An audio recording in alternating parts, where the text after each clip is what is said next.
I'm Philippe. I'm with the team in SysDev that develops Kalipso. George also is part of that team. Okay, he's here. He's going to help me. So he will be making the application. So this will be an actual technical session, and a hands-on session. We will be creating an application with Kalipso, and what we will try to do is we will try to show you the new features, the new controls that we have in Kalipso, and you will see how you can use them, okay? I'll try not to go into much technical details because you'll all fall asleep, but what we will try to do is to point you in the right direction, okay? So I have this new thing in Kalipso. How can I use it? What is it used for, okay? I have this script because George also has one. I'm going to try to keep synchronized with him, so he will be creating an application. It will be a catalog application, okay? We'll use HTML in this application. We will use NFC. We will use charts. We will use the looper, okay? The looper is a tricky control. It's very abstract. We can do a lot of things with the looper, okay? We will see some of them here. So George is going to build this application, and I will be here explaining you what he's doing, why he is doing that, and how things work. And in some cases, you'll need some technical background because NFC has some things that many of you aren't aware of. So I'll try to explain you how NFC works, etc. Okay? So some of you were beta testers for SysDev, so you already know this application, this new designer, this new graphical environment.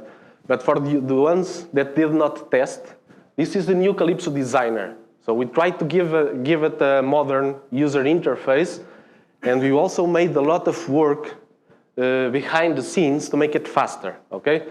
Those of you who have very, very big projects probably noticed, because to open a very big action set, it would take a little bit to load everything and put all the colors in it. Then we want to test, and we have to wait. It was saving, now deploying, okay? So we did a lot of work in that part. It's a lot faster now, okay? So we are creating a new project. What you see there as the device, before we called it terminal, now we call it device, but it's the same thing, okay? In this device, we created a couple of new names, so it's easier for you to decide what to do. So those that start with generic are the ones you'll probably use for most of your applications. So I'm creating an application for a smartphone. Well, I'll choose generic smartphone. I want to make an application for a tablet. Choose generic tablet. It doesn't matter if my smartphone is 900 pixels height or 950 or 1000. Kalipso will then adjust, okay? Just choose the generic type of device that you will be deploying your application. The first new thing you'll see here is the theme selection. So in version 3.6, you already have themes in Kalipso, but the difference now is when I create a project, I will select a theme that will be associated with this project. What that will do is very simple. If I create a button, if I create an input box, if I create a label, it will inherit the style of that theme. So when I am starting to make a new application, it will immediately start looking good because it has a good theme in it. It will not look like black and white and gray like before. Then after we finished our application, we thought, oh, now I have to make it look better because this is all black and white. Okay, so we can choose a nice theme, and our application will look very good immediately. Okay.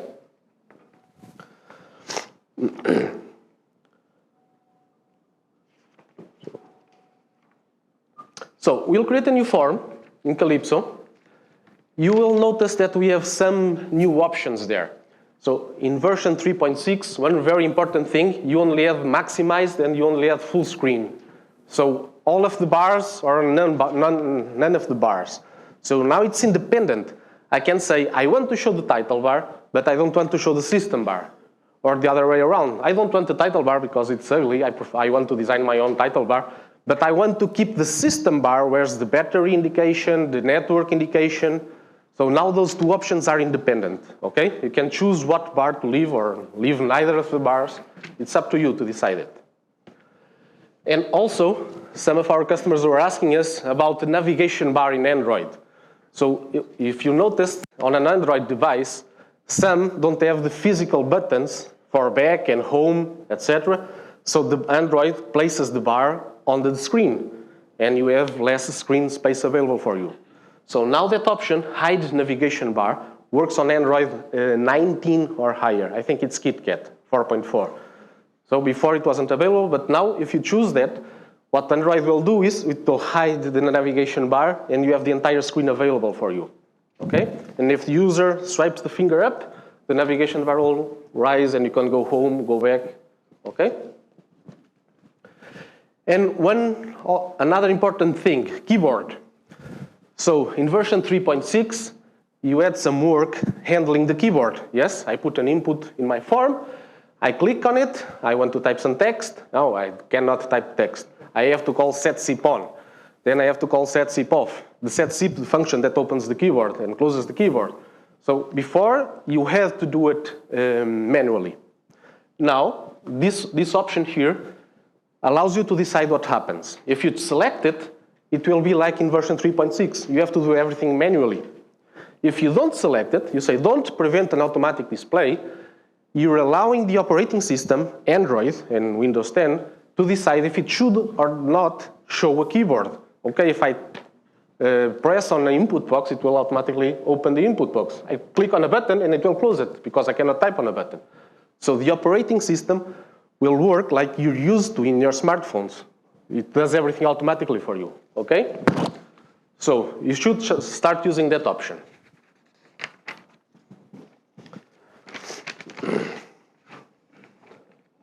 So George created a new button, an exit button, and this style was inherited from the theme that I created. It doesn't look very different from what you're used to, but we'll get into there, okay? So you see, we have the theme here on the left, and we can now drag objects, and we also have entire forms inside our themes now. In this theme that I have here, I already decided how I want the login screen to show up in my application. So I can drag the login screen to my application, and it designs everything for you, okay? You will be able to design your own themes. So you can make your login screens a theme and use it in all of your applications.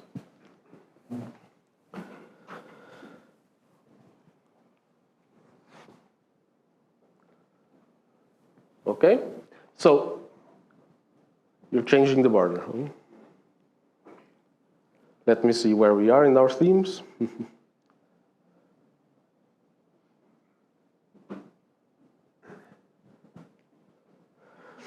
Well, this does not look very good, okay? It's a bad theme.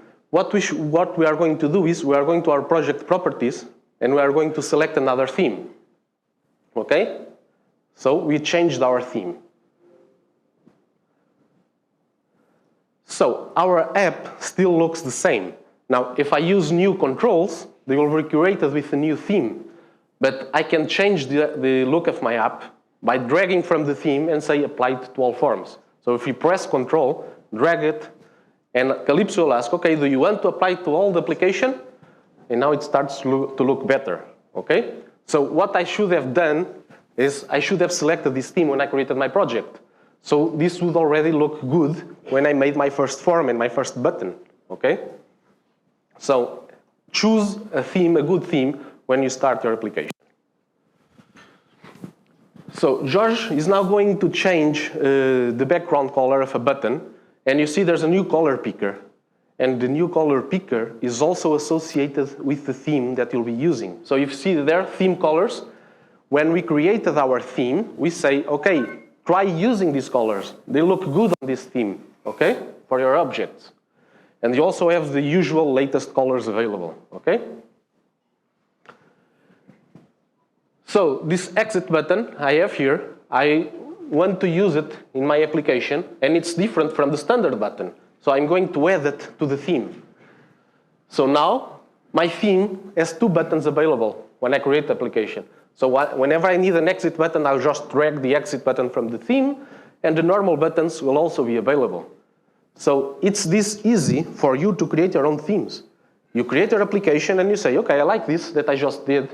Let's add it to the theme. And it's available. The theme is being built while you are creating your application. Okay?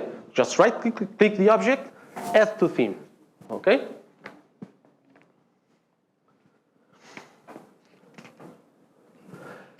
You see here icons. Arsenio talked about it in the first presentation.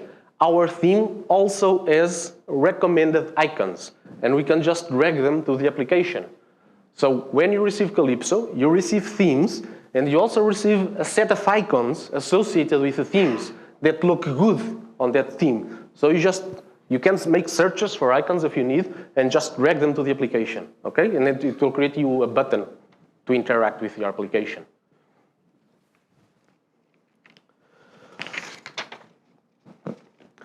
One thing you'll also notice, okay, this is a small change we've made. We now suggest you a funny font name. We suggest you OS default. Why is it? So if we do this, my font in this object is OS default. I'm telling Kalipso, use the default operating system font. Okay? If I try to put Arial or the home main in Android, it will probably not look very good. It will not render very good in Android. Android has specific fonts, specially built to look good on Android. Windows also has it. So why don't you let the OS decide which font type to use in your application? Okay? So your application will, on Android, will use Android fonts. On Windows, it will use Windows fonts, and it will always look good. Okay? But you can choose the old fonts if you want. It's still there. Another change in concept related to this is the font size. Now, by default, the font size is in pixels. Okay? I don't know if you were aware of this in Kalipso, but in previous version, you say, okay, I want a font size 12. You are defining a font size 12 in points, like in Word or like in Excel. So you always expect it to have the same size, right? Well, for what we want to achieve, that is not very good. Because if I put it on a device with a very high resolution, I will have my object small and my font size always big, because it's always 12 point size height, always the same physical height. So now the size is in pixels. If we think a little bit, it's very easy to understand the new concept. If I create a label, my label is 40 pixels height, well, let's use a size of font 30 pixels, and it will fit. So if I put in a device with a very, very, very high resolution, Kalipso will stretch your label, like it does, you know already, it does this automatically for you, but it will proportionally stretch the font. So it will always fit the same pixels inside the label, okay? So get used to use the font size in pixels. It's a lot easier, and it will look good in all of the devices independently of the resolution, okay?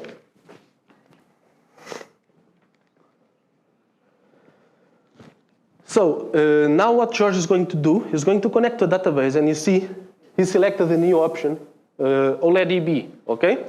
So besides ODBC, it's still there if you want. You can now use OLEDB, okay? OLEDB, it's faster, supposedly faster. For Portuguese customers that use PHC, you know, PHC, you have a problem with 6,000 tables and you wait like 5 or 10 minutes to list the tables. With OLEDB, it takes like 20 seconds, okay? So it's considerably faster. And another advantage, it's a lot easier to configure because when I install Kalipso and deploy it, I don't have to go to the server and create a new ODBC connection, okay? So we skip that step. We configure everything here, okay? We say, I want to connect through OLEDB to this server, to this database, and it's done. It works. You don't have to configure your server. Communication profiles. Leave it in this window for a minute, George, please. So you see, timeouts, port, server, nothing changed here. So you know what this is and you know how it works. On MIS Communicator, there's a new thing that's very useful. So you remember that you always had to be very careful. The timeout I set in Designer is the timeout I have to have on MIS Communicator. If I change the timeout of the connection on Designer, I have to go to MIS Communicator and put the same timeout. And sometimes you didn't do this. Many times you didn't know you have to do this. And you called our support and you say, oh, we're always losing connection. Oh, you have different timeouts. So now in MIS Communicator, you have a new option. And you say, okay, use the PDA timeouts, the smartphone timeouts. I don't want to set them. I will use whatever setting is defined on the device that is connecting to me. So you no longer have to worry about this, okay?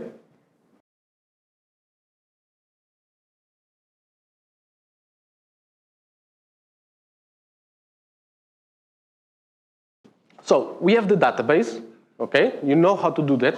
That part was not new for you. But now we want to create a catalog for our products. So George will create a new form, and we're going to see George using the new Lopper control. You see that you're going to see that in 5 minutes we're going to have a catalog application running on an Android smartphone. Okay? It's very easy. It's like building a table, a grid.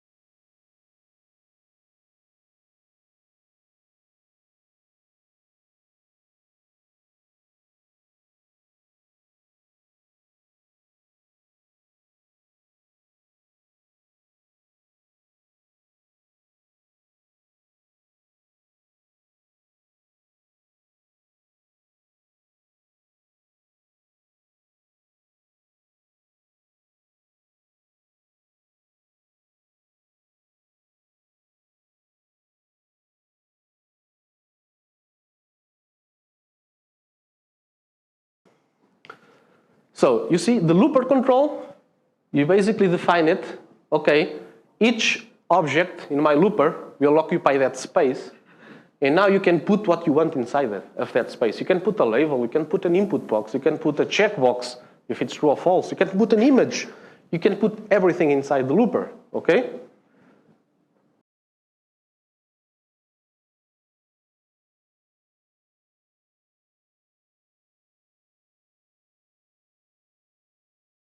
So we want to show a product catalog. We want to show the image of our product. We want to put a description of the product. We want to put a price. So we design almost like we design a form. We put the controls we want to for each item, for each product. Just put them there. And then you're going to see it's very easy. We're just going to link them to the database.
So now our Lopper is designed. I want an image and I want 2 labels.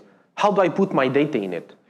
I go to the Lopper, content, and I have what I had before in the table. I will have columns from the database. I will select a new column from the database, and I say, from the products table, I want to put the image in the control image. Now I want to select the description, and I want to put it in the label description. I want to select the price from the database, and I want Kalipso to put it on the label price. So you just link the controls to the database. And now, what you're going to do is what you always did, refresh control. Just that, okay? So let's call refresh control when the form opens to load the data.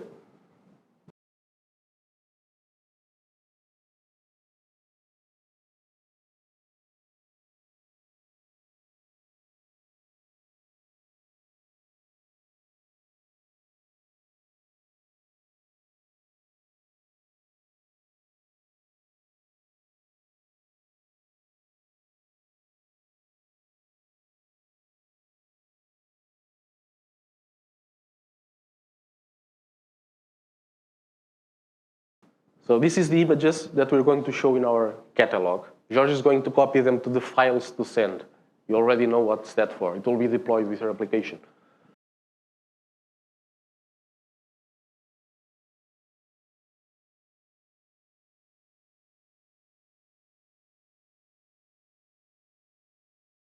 The catalog is done. It doesn't look very good, that scroll bar, because George is using the simulator. This is old Windows, okay? When we test this on an Android device, you'll see that it will look very good. I can use my finger to go up and down, okay? But you see how easy it is to make a catalog, okay? Just add the objects you want, link to the database, and call refresh control. It's like using the old table control, okay?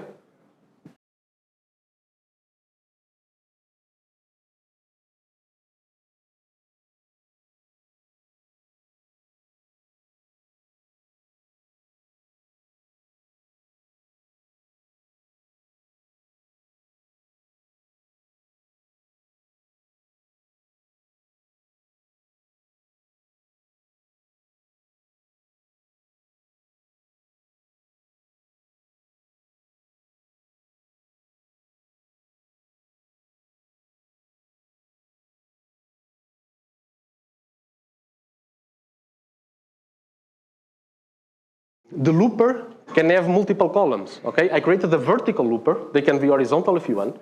I create a vertical looper with only one column. But I can say, okay, I want it to have two columns. So it will put one product, another product, one product. It will divide it in two columns, okay? In several columns.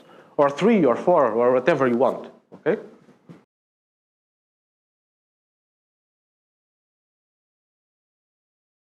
So, George, what he's doing now is selecting the product code from the database, and he's going to store the product code in the label hidden value property.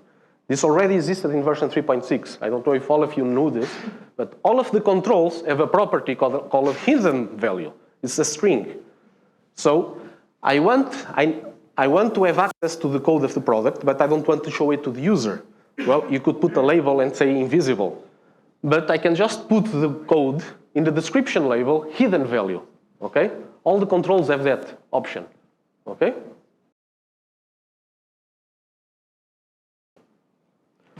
So what we are going to do is we want to register a customer order in our catalog.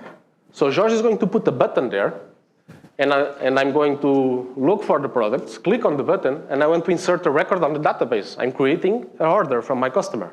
Okay? So you see you can put whatever you want inside the looper. He's going to put a button inside the looper now.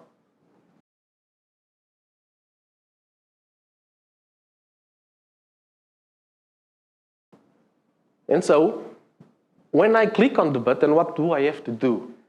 I need the product, the code of the product. So I'm going to get property, called get property from the label, and I get the hidden value. It's the product code. I don't want the user to see it. And now I have a catalog, and I have buttons. You see there the trace, you know the trace. It's calling get property, and it's calling the insert. So I am registering a customer order in my application, okay? So in 5 minutes, we created a catalog, and it's registering customer orders. So the looper is very, very, very cool. It will allow us to do a lot of things. Things that even I didn't remember yet, for sure, okay? We are going to use it to do another thing. Our app is missing a menu. I don't have a menu yet. So instead of doing it like I did before, put buttons there, okay? I'm going to create a dynamic menu. I'm going to create a looper.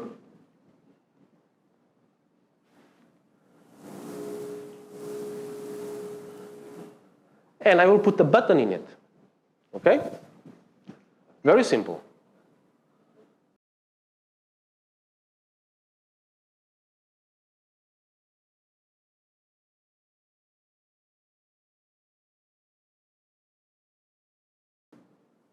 This button is to go now for the catalog.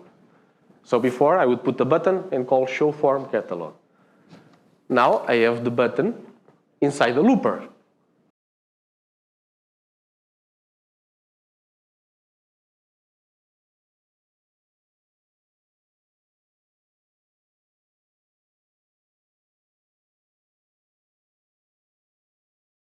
you see? No, you don't. No? You don't see nothing. Why don't we see nothing? Because it's an empty looper. We did not call refresh control. We have no data. But I do not want to connect it to the database. So I'm going to do like I did with tables. With tables, I would call table add line to put something manually in the table. I'm going to call looper add line. What George is doing here is saying what are the values that I want to be dynamic. Stay there for a while, George, so they understand. So what they did, I have a button in the looper, and I want to define the value of the button. It's the text that the user will see, okay? We'll put catalog, okay? So this button is to open the catalog. And I have the hidden value. We will store there 1. So I know that option 1 is to go to the catalog, okay? You will see it working, it will be very simple. So now if I go to the form, I don't have a database, I'm going to call looper add line. And you see the 2 options that we created in our looper, the description. I want the description to be catalog. And I want the value to be, hidden value to be 1. You'll see what's that for. So now, in my button, when I click it, I'm going to get property hidden value. I'm going to call the get hidden value from the button. If the hidden value is 1, because I said this is 1, I'm just going to call show form.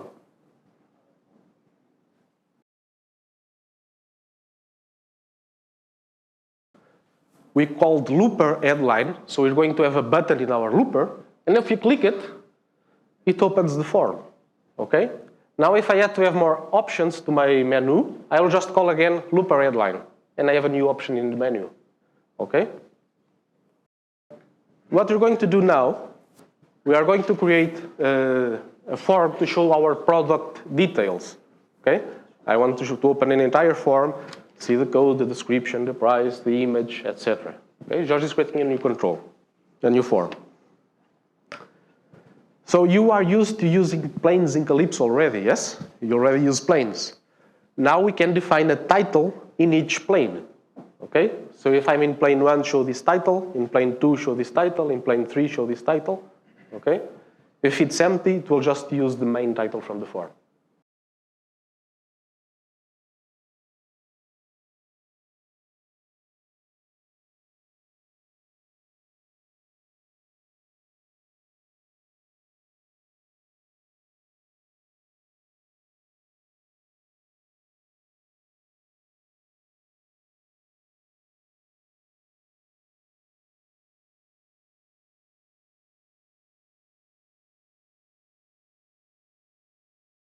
So George is going to drag the fields from the tree, creating inputs on our form with the information we want to show.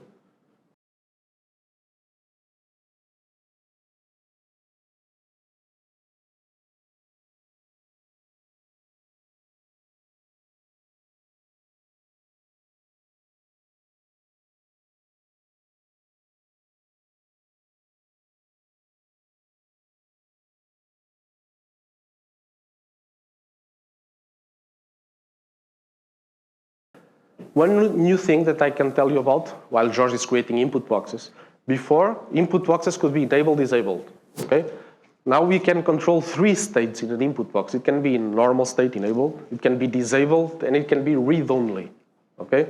It's a bit technical, but the difference between a read-only and a disabled is a read-only, I can put the focus on it, I can select text, but I cannot change it, it's read-only.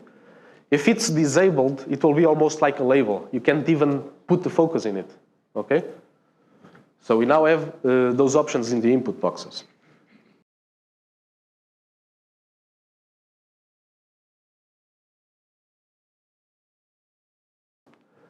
So what George is going to do now, you already know how to do it, is putting buttons to navigate in the planes, okay? I want to see the product fields. I want to see the product image. So I go to another plane. And you see, it's looking for the icons in our icon set. This comes with Kalipso, okay? So I don't need to be outside somewhere looking for icons to use in my application.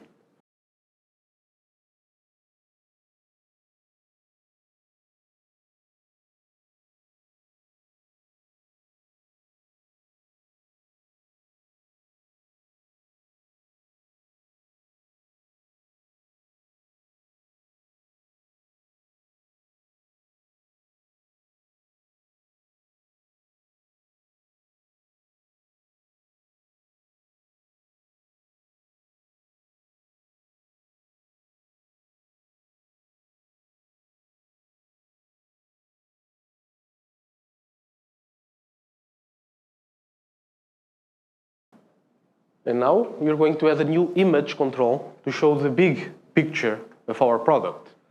And here we also have something new.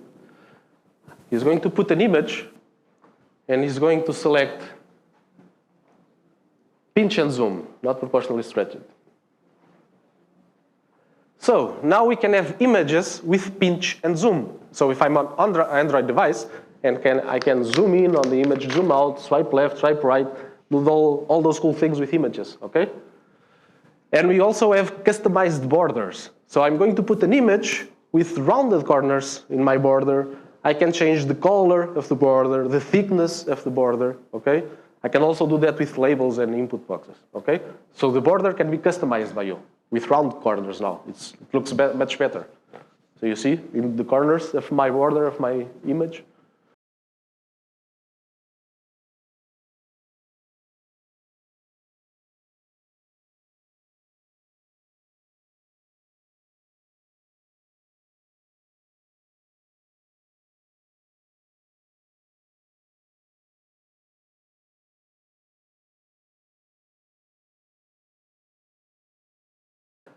And now what George is going to do is giving a name in a local variable. You already know how to do this. So when the form opens, he's going to select the data from the database.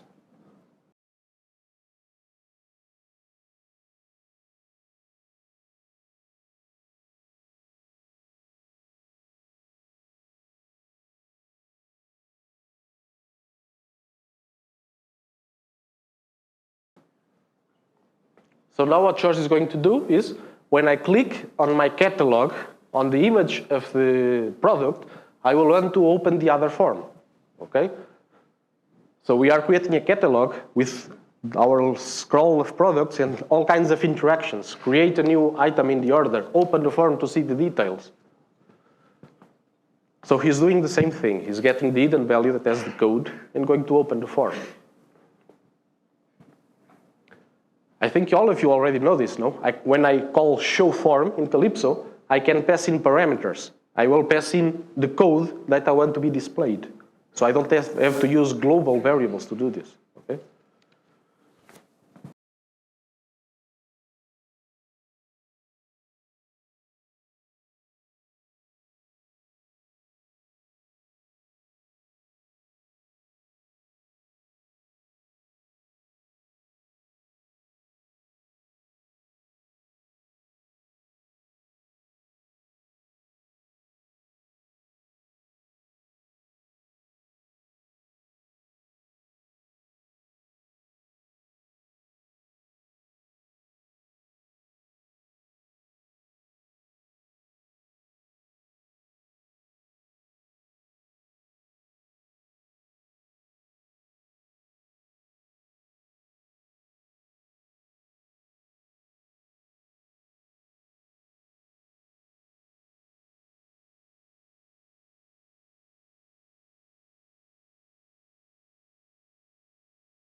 Now I click on the image. I'm going to the other plane. I have my nice looking image. Well, this is, again, the simulator. I cannot do the pinch and zoom, okay? But George is going to test on an Android device. And you see that I can zoom on that image.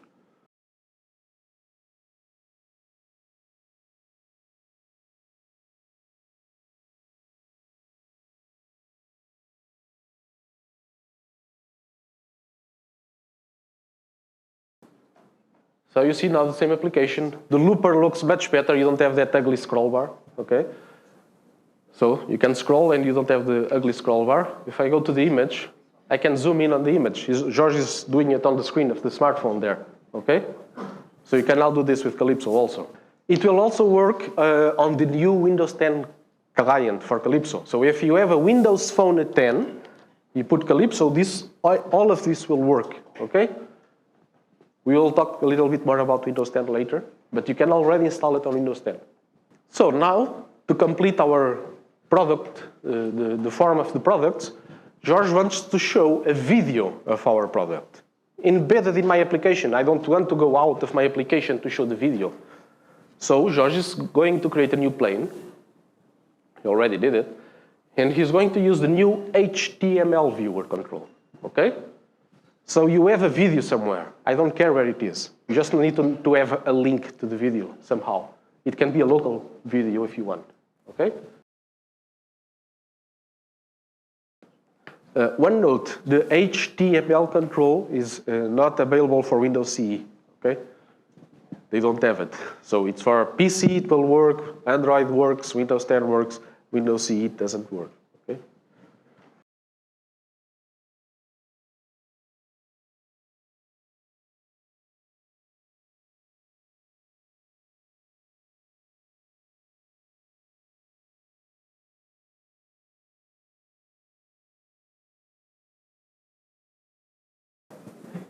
So now George is calling HTML navigate.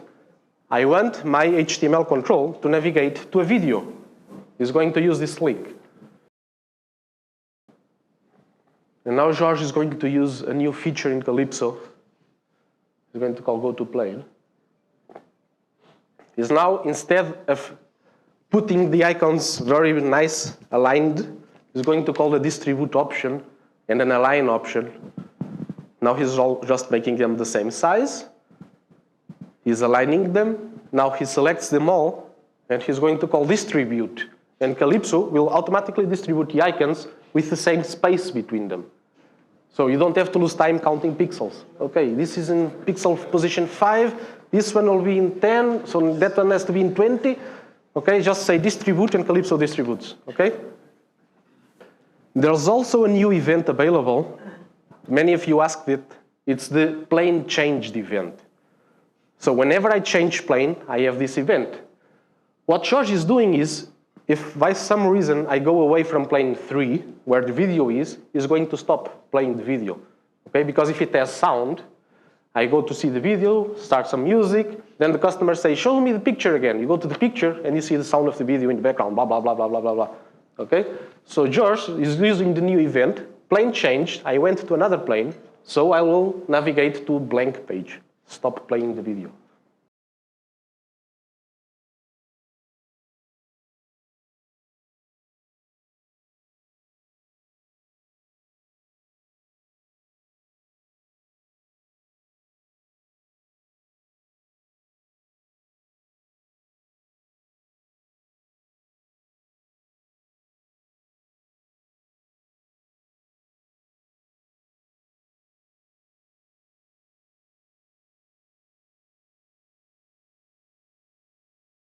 It basically shows whatever link you give it, okay? You can embed anything in your applications. We are inside a Kalipso application, not in a browser, okay? We're still navigating to the other planes. We will see more things that we can do with this HTML control, some cool things. Now it's showing you online content, an online video. In a later session, we are going to use it to show offline content, okay? We can do a lot of things also with the HTML control. Now, just to show you another new feature of Kalipso, George is creating a new form, and he's going to put a table, a normal table that you already know from all versions of Kalipso.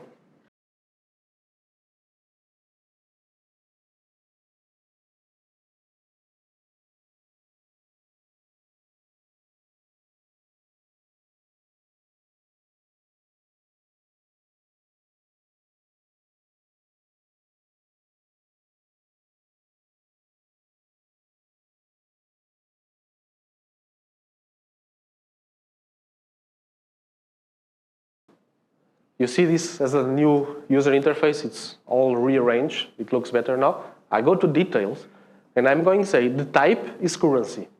Okay? It's a new option you have there to show money values, monetary values. Okay? It will format with a currency symbol, thousand separator, decimal separator, the decimal places you want. Okay?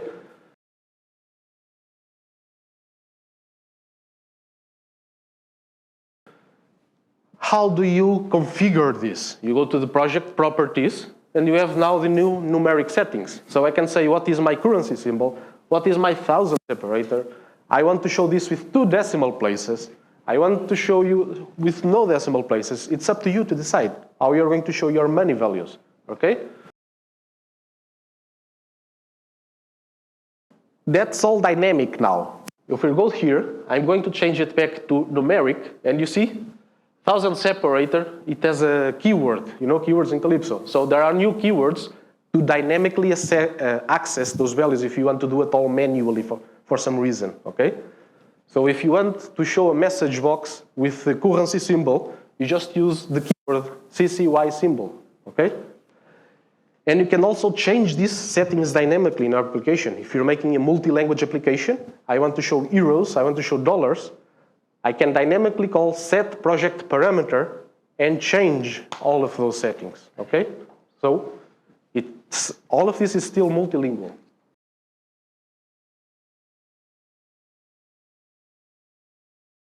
Many of you don't know this, but when we copy-paste code and we want to change it, this exists in a lot of things. If you have ini-write, you put a lot of things.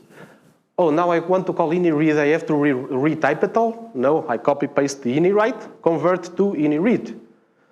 I have a select statement. I want to convert it to an insert statement. You can convert a lot of actions, okay? Right-click the action if you want to convert them. Okay?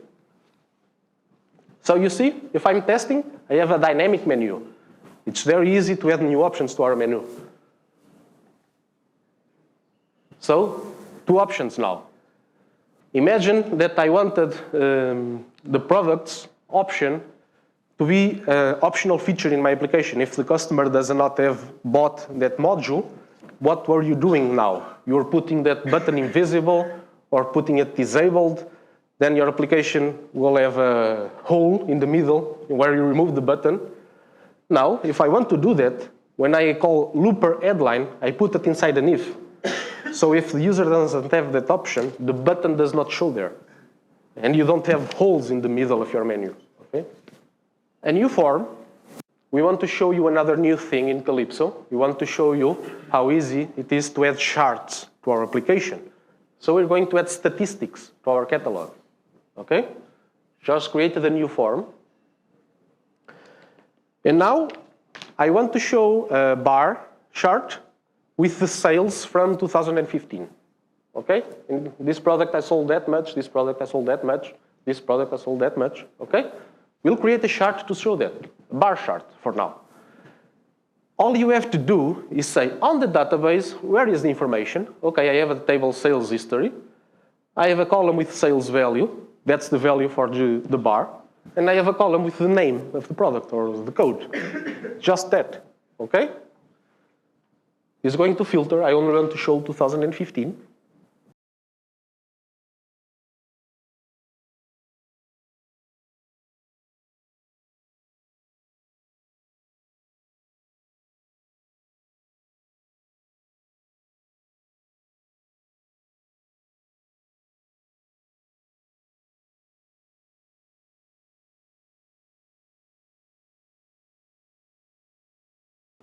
Now, I need a new option in my menu, copy-paste.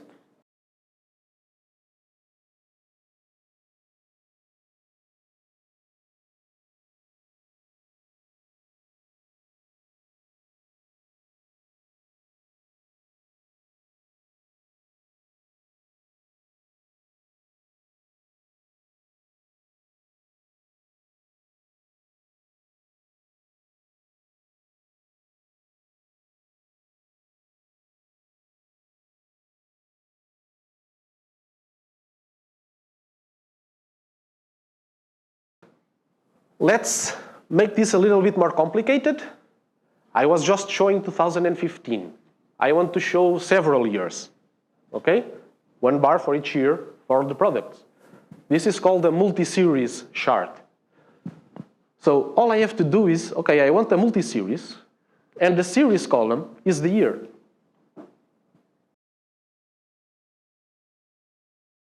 There's a lot of options here in the charts. We are not going through all of those options, okay? It will be boring. But you can add subtitles, you can add minimum values, maximum values. You can add a lot of things to your charts, okay? Now, it's a multi-series chart. I have 2 years, 2014, 2015, with my bars. notice a problem that can happen. I told you, you have a lot of options in the charts. If you don't do nothing, everything is automatic. This automatic is very ugly, no? Because you have 1,000, 2,000, 3,000, 4,000. Okay, I don't want that. So I'm going to say I want the step value to be 2,000 instead of 1,000, 1,000. Okay? So let's configure our chart. So we'll use it, 2,000 as a step.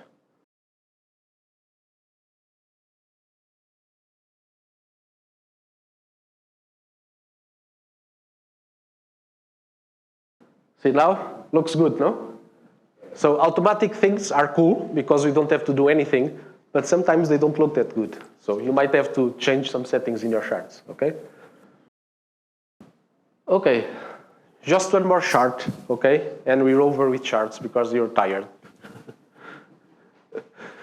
So George is going to create a new chart. I want to show you that if the database does not have the values that you want to show directly available, charts also allow you to use SQL Advanced. So you can type your query to retrieve the data from the database formatted in the way that you want to show. Okay? So George is going to do that. He's going to create a new bar, a new chart, a pie chart, and I want to see the total sales in each year. How much I sold in 2014, how much I've sold in 2015. That's not on the database. So he's going to use SQL Advanced and make select sum to sum the values. That's what I want to show, okay?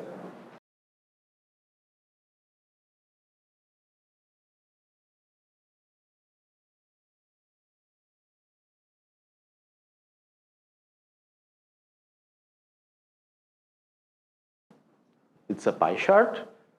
I'll use SQL Advanced and I'll type in my own query.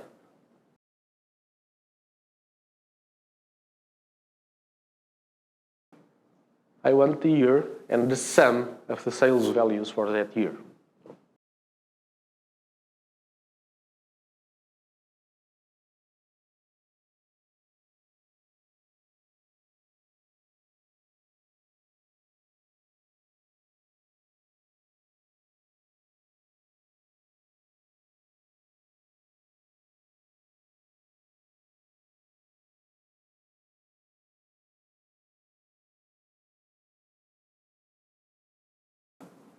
So now is the F to call refresh control because we have two charts, two times refresh control.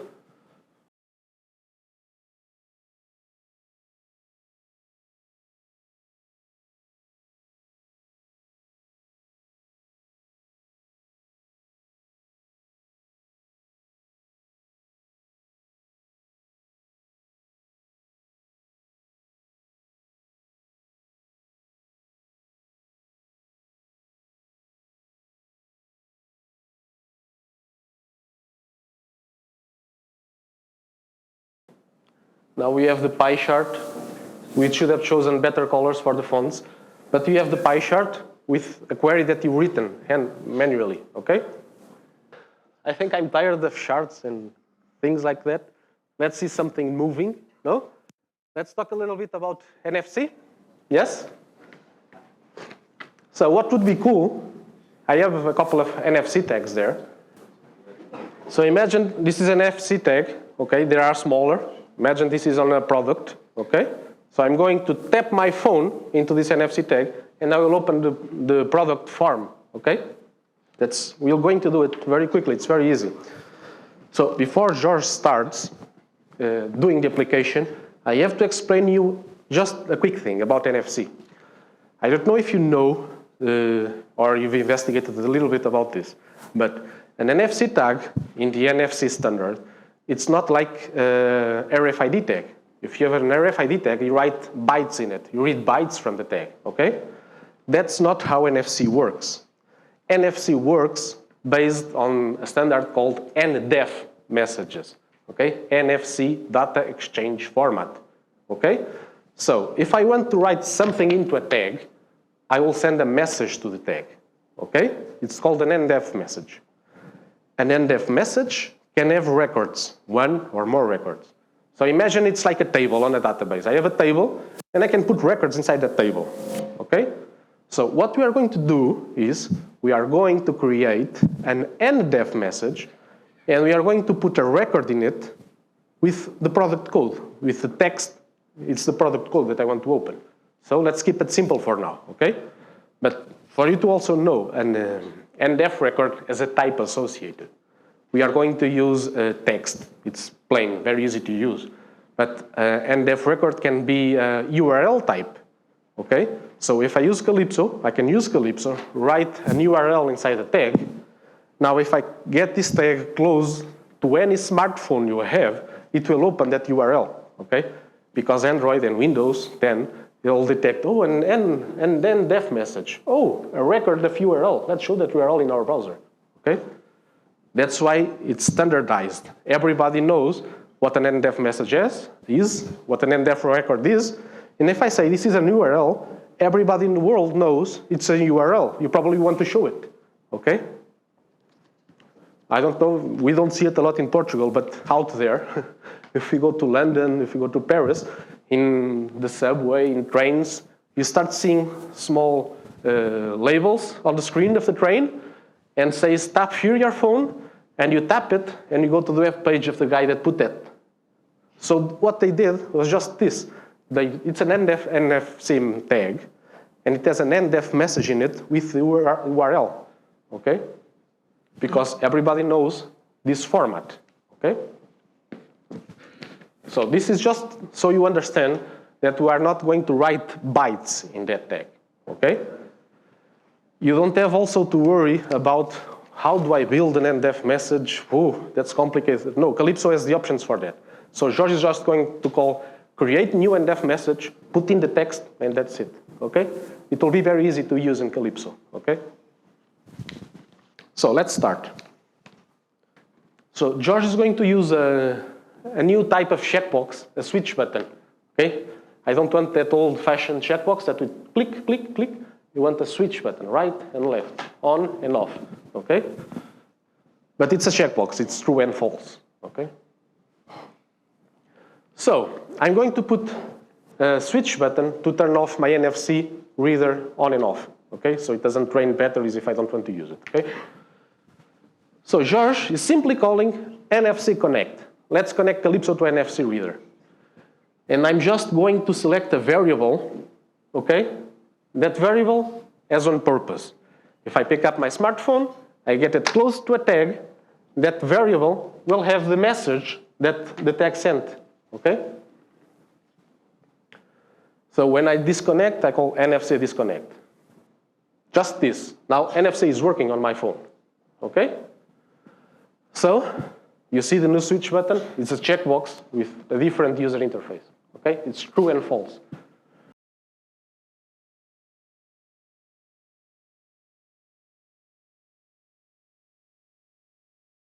So now, I can switch NFC on my smartphone. So I just want another thing.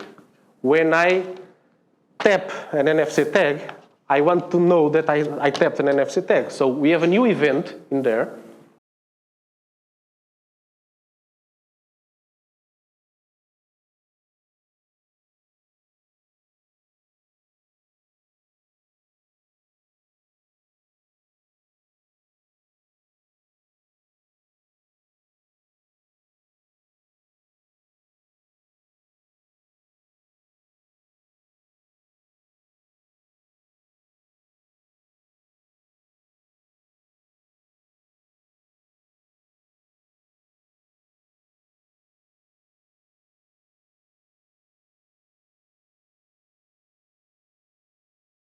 And the NFC message received.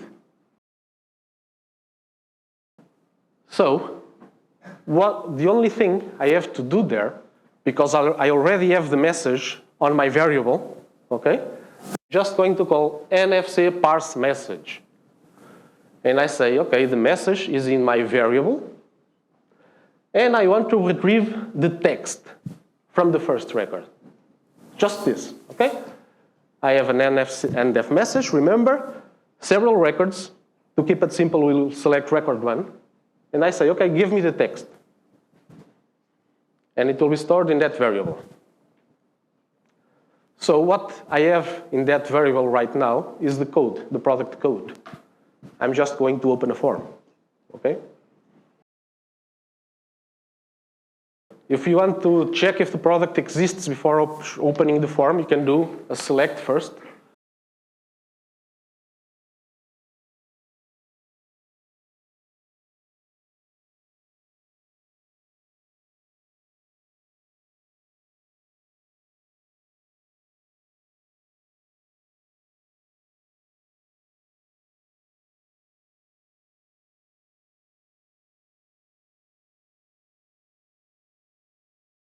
You already know how to do this. I'm not going to explain you. It's very simple. If record count equals mayork 0, bigger than 0, show form. Okay? It means that the product does exist on the database. Okay?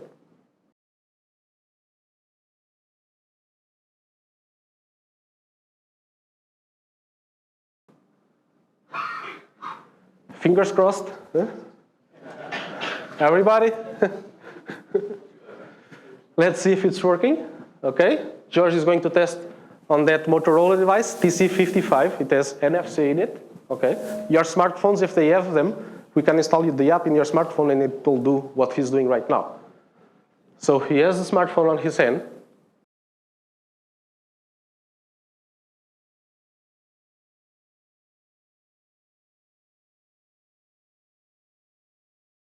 Okay, so it was on purpose and he didn't tell me. So, George didn't, wait just a second for me to explain. George did not turn on NFC. So, what happened? He pushed the tag against his smartphone and the operating system says, okay, Kalipso does not care about NFC, so let me handle it. He reads the tag and he says, there's text inside this tag, and show you the text. If there was a URL record, he would show open the browser with URL. So the operating system is handling NFC if we are not handling NFC, okay? So now George turned on with new switch button. NFC is working. Now let's go close to the tag. You see, blah, blah, and it opens the form with our product, okay? So it's as easy as that to use NFC in Kalipso. Connect, disconnect, get text from the tag, or get the URL, or get application-specific content. You see the application from SysDev that you have installed. Some of you have installed the application from SysDev in your smartphones, SysDev events. Okay, it's on Google Play if you want to install. And if you want to install a Windows Phone, we have someone to help you, because we don't have Windows Store yet. But in that application, you can exchange contacts with you, okay? What we see here is NFC to read and write text. I can use NFC to send content to another smartphone, okay? And your app that's running, SysDev Events app on your smartphones, also uses NFC, and it will send NFC message to another NFC smartphone with your content, with your contacts, okay? If you want to do that yourselves, it's as simple as that, okay?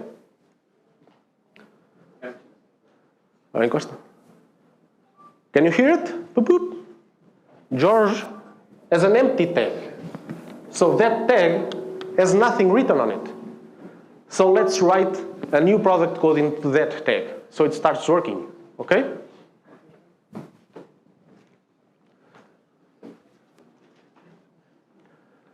So George will simply add a new option in our product window to write the tag. It's totally very easy.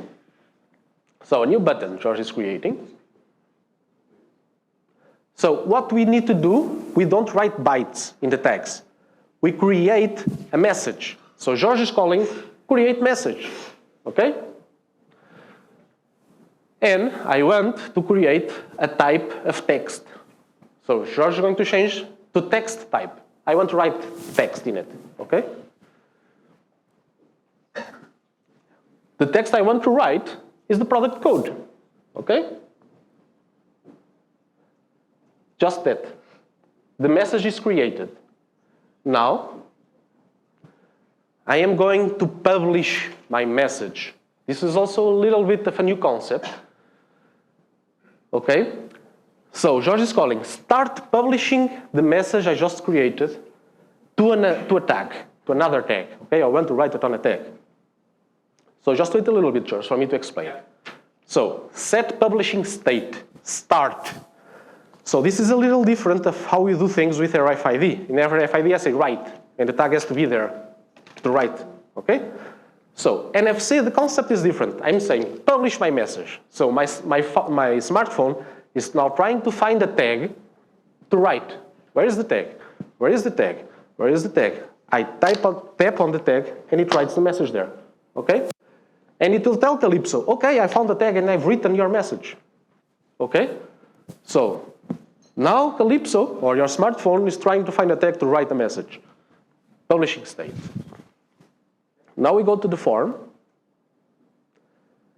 and we're going to add a new event.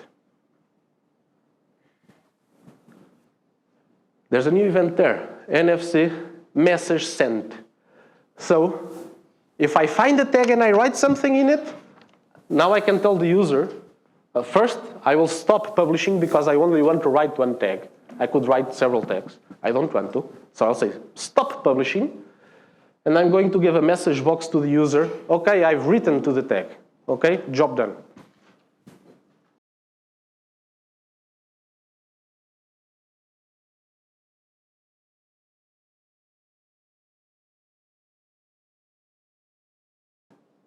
So he turned on the NFC. Now we're going to the product record, and we're going to tap on write tag. He's trying to find the tag. Okay, he didn't tap. Tag written. Okay, I found the tag, and I've written the message in it. The job is done. Now I can read the tag. You see? Now it taps the tag in the phone, and it finds the product record and shows it.